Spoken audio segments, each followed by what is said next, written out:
რა არის იცით, ჯერ დავიწყოთ იქიდან რა არის მისი მიზანი, ხო? მისი სტრატეგიული ამოცანა შიგაპოლიტიკური გაგებით, მე ამ დღეებში ამაზე და მანამდეც ხა ხშირად მისაუბრია, აქ არ ვერაფერს ახალს ვერ გეტყვით.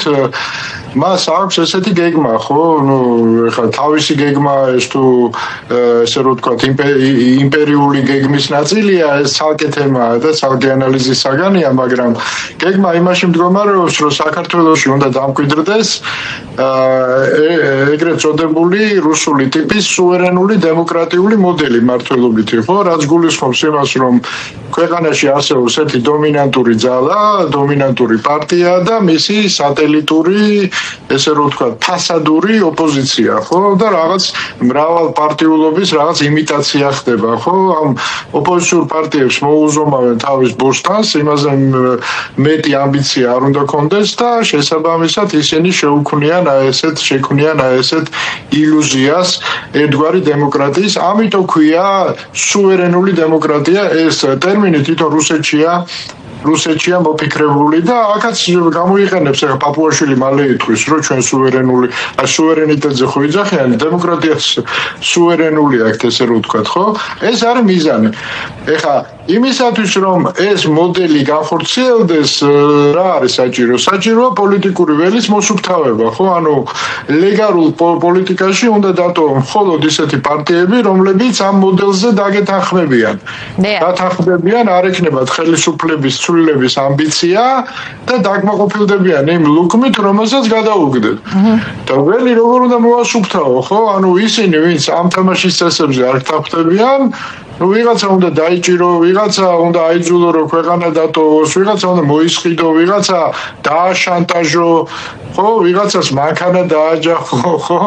ანუ ეხლა მე არა მაქვს ეხლა ზურა ჯაფარიძის ეპიზოდი ვხედველობაში, ნამდვილად მე უბრალოდ ეს კრემლის ძალიან ცნობილი მეთოდია, თუ გავიხსენებთ, ხომ? თუმცა ეს საყოფაცხოვრებო შემთხვევას გავს, მე სხვა შვილს რამდენიმე თვის წინ მეც ესე სკუტერით ავყირავდი, რასაც ქვია და მეც არ მახსოვს რა ზუსტად რა მოხდა და როგორ მოხდა დეტალები ამ წუთასაც არ მახსოვს. ხდება ხოლმე, ხო? მე ჯანმრთელობას უსურვებ პირველ რიგში ზურას და მხნეობას. ხო, უბრალოდ აქ ზუსტად ამაშია საქმე, რომ ისეთ ფიგურაზე, როგორც ზურა და ისეთ მოდელში, როგორც ივანიშვილმა ნდობა არ არის. ნდობა არ არის. კი, ზუსტად ეს გასაგებია და ამისიც მესმის, ხო? უბრალოდ მე ჩემი აზრი გითხრათ. შესაბამისად ის აგრძელებს აი ამ თავის ერთადერთ გზას, რომელსაც დაადგა მოასუფთავოს ველი, ხო? აი აგვისტოს ბოლო თქვა ზურამაც და ზურამ სხვა შორის ძალიან ღიად თქვა, რომ არ მიდის ამ ქვეყნიდან, ის რჩება ამ ქვეყანაში, ამიტომ კიდევ უფრო საყურადღებოა ეს შესაძლო საყოფაცხოვრებო ავარია მის მიმართ. ის ამბობს, რომ სხვაგან ვერ იცხოვრებს, არ უნდა სხვაგან ცხოვრება და ეს ოჯახთან გავლილი შესაძლო ძალიან რთული არჩევანია, მაგრამ არჩევანია, რომ ის რჩება ქვეყანაში. ელით რომ მას აპატიმრებენ სხვა ოპოზიციის ლიდერებთან ერთად, იმიტომ რომ ეს მართლაც პერსონალური არჩევანია, ვინ წავა ქვეყნიდან და ვინ აირჩევს ციხეში ჩაჯდომას. ეს პოლიტიკოსების გადასაწყვეტი საკითხია, ეს მათ თავისუფლებას ეხება და მათ არჩევანს. არ ვიცი ამაში მეთანხმებით თუ არა. ხო, რაც შეეხება რატომ აგვისტოს ბოლოს, ხო, აგვისტოს ბოლო ყველაზე მკვდარი სეზონია პოლიტიკურად, ესე ვთქვათ, ხო, ამ დროს ვიღაცა ზღვაზე მიდის, ვიღაცა ქვეყნიდან გადის და პოლიტიკურად, ყველაზე ნაკლებად აქტიური პერიოდია და ამ პერიოდს უნდა დაამტყიონ, რომ შედარებით უმტკივნეულოდ გადააგორონ შესაძლო შედეგები ამ ყველაფრის, ხო?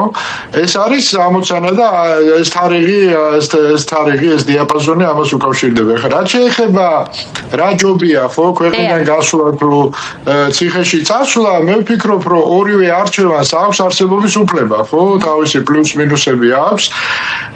საერთოდ პოლიტიკის ორი ტიპის გაგება არსებობს პოლიტიკოსისთვის, ხო, არსებობს დისიდენტური გაგება პოლიტიკის, როდესაც დისიდენტი სხვაგვარად მოაზროვნე ავტორიტარულ სისტემებში შეგნებულად მიდის ციხეში, ხო, და ცვლილებებამდე დაუშვათ არის თავის მორალურ უპირატესობას აფიქსირებს მუდმივად, ხო, და ამაზე დგას და როდესაც იცვლება რაღაცა ამ ცვლილებების შემდეგ ის საკმაოდ სერიოზული კაპიტალით ბრუნდება პოლიტიკაში და რაც შეეხება გარეთ გასვლას, ხო, გარეთ ხა მithume 21 საუკუნის 20-იან წლებში გარკვეული აქტიობის პოლიტიკური აქტიობის შენარჩუნება უცხოეთიდანაც არის შესაძლებელი ხო საზოგადოებასთან ურთიერთობა გარკვეული რესურსების ჩადება ქართულ პოლიტიკაში აი მე მომყავს მუდმივად მამუკა ხაზარაძის მაგალითი ხო მამუკა ხაზარაძე ხა ციხეში რო ჩაჯდეს რა სარგებლობა უნდა მოვიდა ფაქტობრივად ხო ამით იზარალებს ყველა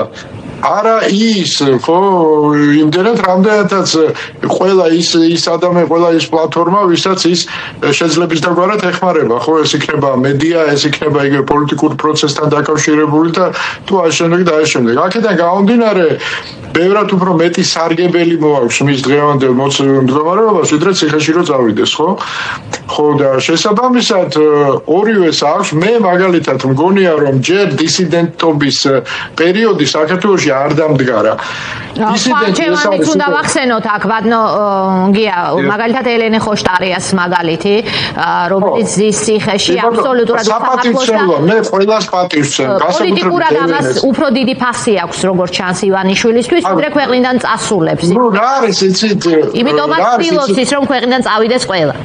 მე ვერ დაგეთანხმებით ამაში, რატომ? იმიტომ რომ ბევრია ციხეში ბოდიში ახლა ვიღაცას ეწყინება ნიკამელია ციხეში ყველას არ ჩამოუთვლი უბრალოდ ბევრია ციხეში ანუ. ყველა არის პატივსაცემი, ხო ეს არის მათი არჩევანი, მაგრამ ჩვენ თუ ვილაპარაკებთ ეხა პრაქტიკული პოლიტიკის თვალსაზრისით, ხო რომ პერსონალური არჩევანი ციხეში წასვლა.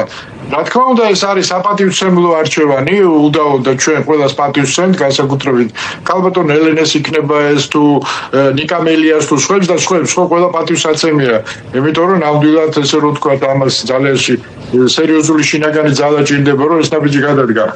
თუმცა კიდევ ერთხელ ვამბობ, ციხეში წასვლა ნიშნავს პოლიტიკიდან გასვლას გარკვეული პერიოდით, ხო, სანამ ქვეყანაში რეალურად ცვლილებები არ მოხდება და ეს არის ერთგვარი საზოგადოებაში ეს იწვევს, ესე რომ ვთქვათ, გარკვეულ სკეპტიციზმს, უსუსურობის შეგრძნებას, ხელისუფლების, ესე რომ ვთქვათ, ძლევამოსილების მითოლოგია კიდევ უფრო ძლიერდება, იმიტომ რომ ეხა კიდე არ კიდე ნეიტრალიზებული არიან, ხო ისინი ციხეში რო არიან, ხაბეიშვილი ძალიან საინტერესო დისკუსია გვაქვს ახლა მართლა საინტერესო თემაა ეს და აი მე მოდით პარალელებით ვილაპარაკოთ ბატონო გია უფრო ცხადს გახდეს აი მაგალითად პირველი გახარია წავიდა ქვეყნიდან ხომ განმარტა წავიდა ის აქტიურია პოლიტიკურ პროცესებში და ამას საკმაოდ აქტიური მე ვფიქრობ საკმაოდ აქტიურია ის ზრუნავს თავის პარტიის შენარჩუნებაზე მოდით ესე ვთქვათ პირველ რიგში და მისი პარტია ნუ ეხა ვიღაცას მოწონს ვიღაც არა მაგრამ რაღაც საქმეს აკეთებს ანუ თავისი რაღაცა ნიშა ხო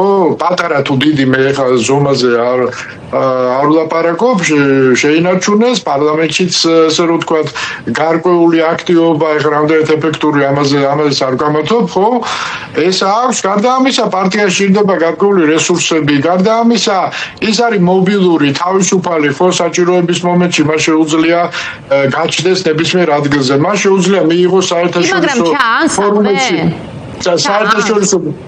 საერთაშორისო ფორუმებში შეუძლია მონაწილეობა მიიღოს კომუნიკაცია აქვს საერთაშორისო ლიდერებთან და არ აცივებს ანუ საქართველოსადმი ინტერესის შენარჩუნებას უწყობს ხელს და ეხმარება ანუ ის სამუშაოს ატარებს აი აქ შეგეძიებით ბანდოგია ნახეთ აი საქართველოს ინტერესის შენარჩუნებას ქვეყნის გარეთ რა უფრო უწყობს ამჟამად ხელს პოლიტიკოსები რომლებიც ციხეში არიან მუდმივად ყველა რეზოლუციის საგანია ხომ ისიც მაგრამ ჩვენ უნდა გვესმოდეს ერთი რამ ხო რომ თუ ყველა ციხეში წავიდა ნუ ეს დასავლეთის საქართველოს ჩაიქნევს და ჩვენი საზოგადოება ამას შეეგუა რომ ყველა ლიდერი ციხეშია ჩაიქნევს დასავლეთის ხელს იტყვის რომ ესეთია ეს ქვეყანა რა და გავანებოთ თავი რა გვინდა ამის თავის ტკივილი ხა ცოტა ყავთ პარტნიორებად დაუშვათ ეკონომიკურ პარტნიორებად ავტორიტარული რეჟიმები კაცო იგივე ჩვენ სამეზობლოში რა პრობლემა